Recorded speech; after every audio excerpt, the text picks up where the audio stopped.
मलिक उमर फारूक मामले खुसूसी वज़ीर आला Punjab youth fair and sports ने 14 अगस्त के हवाले से ASN न्यूज से खुसूसी गुफ्तगू करते हुए तमाम पाकिस्तानियों को जश्न आज़ादी की मुबारकबाद दी और कहा कि ये मुल्क हम सब के लिए एक बहुत बड़ी नेमत है। हमारे आबा व अजदाद की बहुत सारी कुर्बानियों के बाद आज हम आज़ाद फिजा में सांस ले रहे हैं। हमें इस आज़ादी की कदर करनी चाहिए और इस मुल्क की तरक्की में अहम किरदार अदा करना चाहिए। इनका मजीद क्या कहना था, आगे लिए चलते हैं आपको मामले खुसूसी हाउस। बिस्मिल्लाहिर्रहमानिर्रहीम।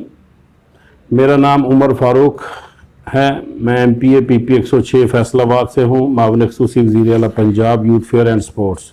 मेरी तरफ से सब पाकिस्तानियों को जश्न आज़ादी मुबारक हो और मैं वज़ीर आज़म पाकिस्तान का भी शुक्रिया अदा करना चाहता हूँ जिन्होंने रियासत मदीना का तसव्वुर दिया। और मेरा आप सब से यही दरख्वास्त है जो कि वज़ीर आज़म साहब ने कल भी की है कि हमने पाकिस्तान को ग्रीन बनाना है। अगर हम पाकिस्तान को जितनी ज़्यादा शजरकारी करेंगे मैं समझता हूँ उसी बेस के ऊपर पाकिस्तान एक ग्रीन एंड क्लीन जो मुहिम है पाकिस्तान की, जो इमरान खान का विजन है, उसके मुताबिक हम मौसमी तौर पर अपने मुल्क को महफूज बना सकते हैं। अल्लाह का एहसान, आज़ाद पाकिस्तान। बहुत शुक्रिया।